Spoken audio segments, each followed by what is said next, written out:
Donald Trump's re-election campaign is banking heavily on its ability to turn out what it believes is his excited base to defeat presumptive Democratic nominee Joe Biden. And at the same time, he seeks to depress turnout for Biden by defining him in ways that are unpalatable to the key voting blocs he needs to win. But Trump keeps shooting himself in the foot, and putting his campaign, and the White House, on the defensive. Take the most recent example, Trump's statement at his rally Saturday in Tulsa, Oklahoma, that he had told officials to slow down the testing of Americans for COVID-19. Days later, his campaign and the White House are still doing damage control.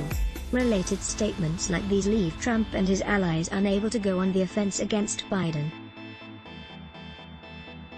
Trump has, for instance, sought repeatedly to question Biden's mental fitness, including multiple times last week. However, not only is Biden's health not exactly a major topic of national conversation, but, when it has been, the conversation has also spawned questions about Trump's own faculties. It all feels very much like the same playbook Trump and his campaign employed to secure their unexpected victory against Hillary Clinton in 2016, down to their repeated claims that there is an enthusiasm gap between the campaigns and that Biden has zero energy. Related Get the Think newsletter. On the surface, Trump is not wrong. His base is far more excited about him than Democrats are about their candidate, just as in 2016. However, Trump and his advisors have seriously misread the electoral landscape in 2020 if they think the metric against which they should be measuring enthusiasm for Trump is enthusiasm for Biden. Long before COVID-19 devastated Americans and the economy and the horrific public killing of George Floyd, the American electorate was tired and angry. It is tired of the incessant drama emanating from the current occupant of the Oval Office, and it is angry at how this presidency has played out because of that drama. That is why new voter registration surged before the 2018 midterms, and actual voter turnout, 53.4%, was the highest it had been for a midterm election in over 50 years, not because of overwhelming enthusiasm for individual Democrats. Reliable Republican voters like suburban women and senior citizens have been increasingly drifting toward Democratic candidates in both polls and elections since Trump took office, not because Democrats have been winning them over, but because Trump and Republicans have been losing them.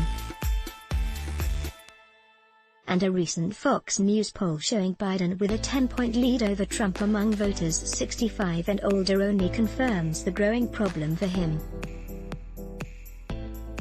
Related, and these are not the voters he can count on staying home and not voting. Trump and his team's plan to secure a second term by trying to drive down voter enthusiasm for Biden and depressing Democratic turnout is built on a shaky foundation, one that rests on a stunning lack of self-awareness and examination.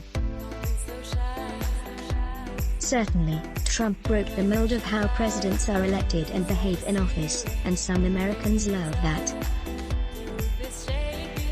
But he and his team have failed to recognize how deeply other Americans do not like it, let alone acknowledge those who are fed up with the chaos and commotion. Voters might not have much of an opinion about, or even like, Joe Biden, but they are openly expressing their desire to vote for him simply because he is not Donald Trump. The president's campaign, which is being advised by Karl Rove, would undoubtedly note that, in 2004 and 2012, the challenges to Presidents George W.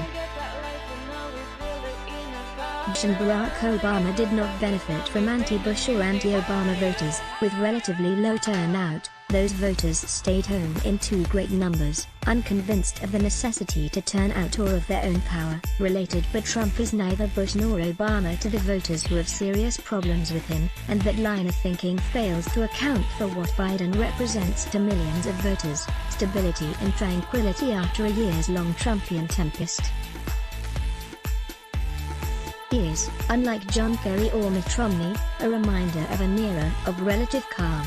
That is why Trump's demeanor and governing style are self-sabotaging his re-election prospects. Look at evangelical Christians. Trump's support among white evangelicals has dropped by 15 points since March and now stands at 62%. The reasons seem to be his handling of COVID-19 and the fallout from the killing of George Floyd. While the polling reflects white evangelical voters nationally, rather than in key states like Pennsylvania, Wisconsin, Michigan, and Arizona, it is such a steep drop that alarm bells should be going off within the campaign. Related but with each and every outlandish utterance or tweet, Trump fuels the exhaustion and anger voters are feeling toward him, rather than toward the system, and pushes away voters from key voting blocks that he desperately needs to win. Biden might not have as much enthusiasm from his base as Trump, but Trump certainly is enthusiastically pushing voters toward Biden. While he and his campaign naively still hope that they will be able to direct the focus on Biden, both the media and voters are not about to ask, in the midst of a pandemic, a recession and a conversation on police reform, other than that, Mrs. Lincoln, how was the play? Let's block ads. Why? Show your love for him. Click the link in description. Thanks for watching.